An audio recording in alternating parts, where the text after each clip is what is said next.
छालावा की हवस horror story. यह कहानी राजस्थान के एक दूरस्थ गांव की है, जहां लोग छालावा नामक एक भयानक प्राणी से डरते थे।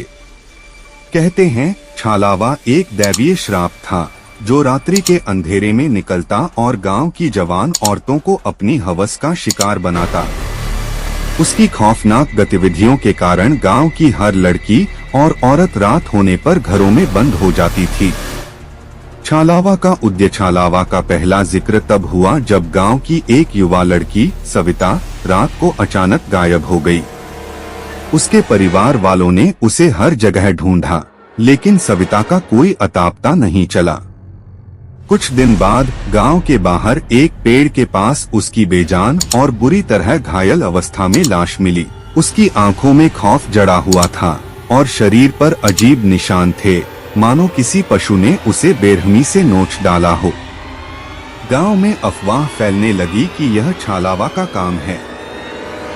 बुजुर्ग लोग बताते थे कि छालावा एक दुष्ट आत्मा है, जो पहले इंसान था, लेकिन अपनी हवस और बुराई के कारण उसे श्रापित कर दिया गया। वह अब एक विकृत आधा जानवर और आधा इंसान बन गया था, जिसकी भूख और हवस कभी खत्म नहीं होती थी। दिन में वह अदृश्य हो जाता, लेकिन रात के अंधेरे में वह बाहर निकलता और अपनी शिकार की खोज करता। गांव का खौफ गांव की औरतों में डर फैलने लगा। वे सूर्यास्त से पहले ही अपने घरों में बंद हो जाती। लोगों ने अपने घरों के दरवाजों पर नीम के पत्ते लटकाने शुरू कर दिए, यह मानते हुए कि यह छालावा को दूर रखेगा। परंतु छालावा की हवस रुकने वाली नहीं थी। एक के बाद एक गांव की लड़कियां गायब होने लगीं और सुबह उनकी लाशें पेड़ों पर लटकी हुई मिलती। गांव के लोग पुजारियों और तांत्रिकों के पास गए, लेकिन कोई भी छालावा को रोक नहीं पाया। कहते हैं कि वह अंधेरे में इतना तेज दौड़ता था कि उसे देख पाना असंभव था।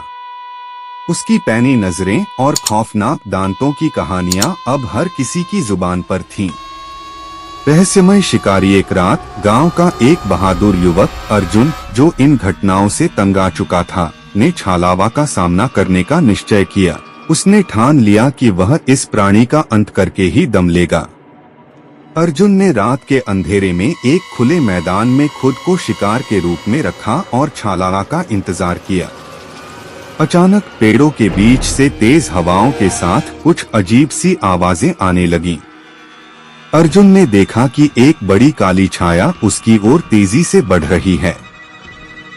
छालावा का विकराल चेहरा और उसकी लाल चमकती आंखें अर्जुन की ओर टिकी हुई थीं। अर्जुन ने अपनी तलवार निकाली और छालावा पर हमला किया, लेकिन छालावा अदृश्य हो गया। छालावा की असली पहचान कुछ क्षणों के बाद अर्जुन को समझ में आया कि छालावा एक साधारण आत्मा नहीं है, बल्कि उसे तंत्र विद्या से उत्पन्न किया गया है। गांव के पास के जंगल में एक प्राचीन तांत्रिक हुआ करता था, जो अपनी साधना में असफल होने के बाद खुद को छालावा में बदल चुका था। उसकी हवस और भूख उसी की बुरी आत्मा की देन थी। अर्जुन ने गांव के सबसे बुजुर्ग पुजारी की मदद से एक विशेष मंत्र का सहारा लिया और उस जगह पर जाकर छालावा का सामना किया, जहां वह छिपा हुआ था। मंत्रों की शक्ति और अर्जुन की साहस ने अंततः छालावा को कमजोर कर दिया। छालावा ने भयंकर चीख मारी और वह जमीन पर गिर पड़ा। उसकी आत्मा उस विकृत शरीर से निकलकर अंतहीन अंधकार में समा गई। छालावा के मरने के बाद गांव में फिर से शांति लौट आई।